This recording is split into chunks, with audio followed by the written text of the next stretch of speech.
Welcome back, guys. I'm Shaz, this is Emma. We're rocking out in my house. My baby is sleeping, so we're gonna try and get this done before he wakes up. As always, we're asking the questions that you want to know from your married and single Christian mates. This week we are talking about the one.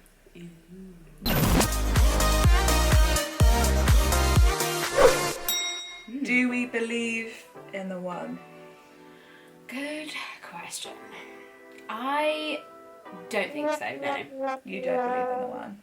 No, but, okay, I don't believe that there's like one perfect person out there for you. There's only one person in the whole world that you can be with. How do you bring in that God is all-knowing and therefore knows who you're going to marry? Like the one doesn't exist, but God knows the one for you. The way that we like understand God to be all-knowing, I don't think is how he is actually all-knowing. Because in our human brains, right, if God is all-knowing, then he knows the one that we're going to marry and therefore the one exists, right? But I think it's more like we have a choice. Yeah. Because if we go down that line of thinking, like, well, if God knows who I'm going to marry, then I don't have, it's like I'm absolved of all responsibility and I don't have to do anything, right? And I just don't think that's the case. So I just think that the way that God is all-knowing is just beyond that way of thinking, basically. Like our comprehension. Our brains are too small. That's what it is. Diddy brains. Yeah, little brains. What about you, Shaz? Do you believe in the one? No, not in like the Hollywood type of way or the Love Island kind of way of like, but are they the one? You know, like your soulmate. Because if there was one person for every one person, someone would have screwed that up years ago. Some person back in history behind the plant decided not to be with their one. They were like, oh, actually I like the look of Bob over there. And then they have screwed up the one lineage for everyone else. Mathematically, I don't think it works. Okay. So fair enough. Question for you. Okay. Before you met your husband, Dan, did you have an idea in your head about what the one was for you? Yeah, when I was a teenager, I did actually think I always really thought I would marry a worship leader. Which is only funny now because like I got together with a musician once and I could not bear it. Like it's like waking me up singing John Mayer at his parents' house. He's like crying like, I wrote a song for you, and I was literally just like, this is just really cringe. Yes. So when I found out that Dan wasn't a musician but liked music, I was like, I'm down with that. Yeah. Cool. When you met Dan then, what was the defining moment that let you know that he was the one for you? And we got this question from Instagram, so. Okay. I mean, I obviously, like we said, I don't believe in the one, you don't believe in the one. It's just like that, I don't think it works that way. I don't think God's that small and like linear. So I knew that Dan was the one for me and the only one I'm going to be with and the one I choose to be with forever when we said our wedding vows. Like when I married him and made him the one, he was the one for me. Question for you. Do you feel like your experience in the church has encouraged or demystified the belief in the one?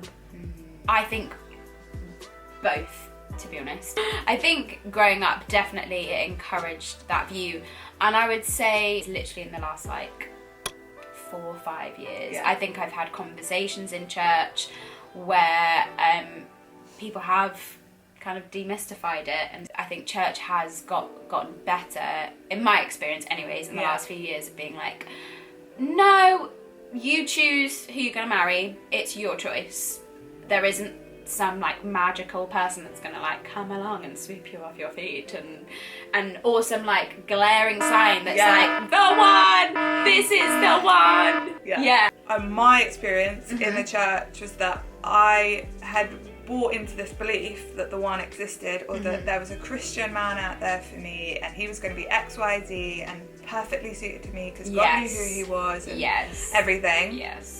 But it meant that in my story because I'd lost my virginity when I was a teenager, I thought I was like unqualified to meet them. Oh my gosh. So I suddenly thought that like I couldn't be someone's the one. Yeah. And what actually happened is I ended up then having a couple of like non-Christian boyfriends because I genuinely just didn't believe that I was worthy to be with someone who believed in God, because I wasn't like perfect. Yeah.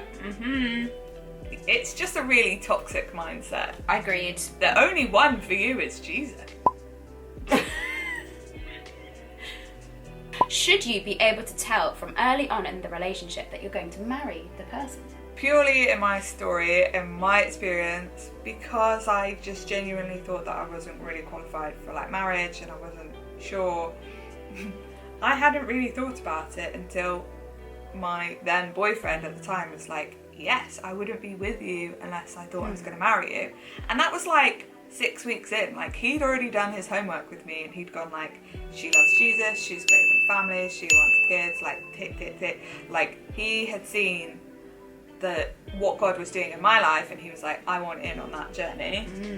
I think it's what you go into the relationship, like the mindset you go in. You could start dating someone just frivolously and just be like, we're just getting to know each other. But are you actually getting to know them with the context of who are you? What's your heart? What's God doing in your life? What do you believe? What are your values? What are your dreams for life? Are you asking those questions, or are you just like, we're just getting to know each other with our lips? Which is fun, let's be honest. I mean, we did a lot of that. If you're dating someone and you're enjoying yourself and you are really like having a great time with them, but you know it's been 6 weeks and you don't know yet if you're going to marry them, that doesn't mean that you're doing anything wrong or that you're in the wrong relationship or with the wrong one, right? I kind of feel like, and I wonder from you as a single person out in the dating wilderness, if you think the one and the excuse of the one is causing commitment issues. 100% yes. Yeah. Like, definitely, without a doubt, I think that whole concept of the one really causes people to freak out. Are you the one? I don't know. Yeah. Like we've only been chatting for like a day on Salt and I don't know if you're the one. There's too much pressure. Totally. The reason I think people love the one so much is because if you're fated to be with someone, you're perfectly matched with them, I don't need to do any work on me, on like my mental health, on my faith life. There's nothing I could be doing now. Purity, throw it out the window. Like, if that doesn't exist and you're not fated to be with someone, you're not like the perfect match for someone, like what are you doing now that can make you more appealing to someone else as being a one for them? Not the one, but just maybe a one. I think that it's really valuable as a single person to go out and live your best life, basically. Like, go after the dreams and passions that you have in your heart. Like, don't put like a stage of life limit on them, like, oh well, I can't do that yet because I'm not married. If you're going after what's in your heart and what you're passionate about, that makes you more attractive to someone anyways. Pursuing relationship with Jesus, like, go after him, go and spend time with him. Because the more that you spend time with him, the more you fall in love with him and the more satisfied you are. But then also, like, isn't that so attractive when you meet someone that's like hungry for Jesus? Yeah, right. Like, that's so attractive. Yeah. So, and you have like so much more to give someone. Like, if you're talking about marriage and being with someone, committing to them forever, like, that takes so much sacrifice that only the Holy Spirit can equip you for. Deal with your stuff, guys. Yeah. Yeah. Right? We've all been hurt, we've all gone through stuff, right? But don't let it like project onto someone else.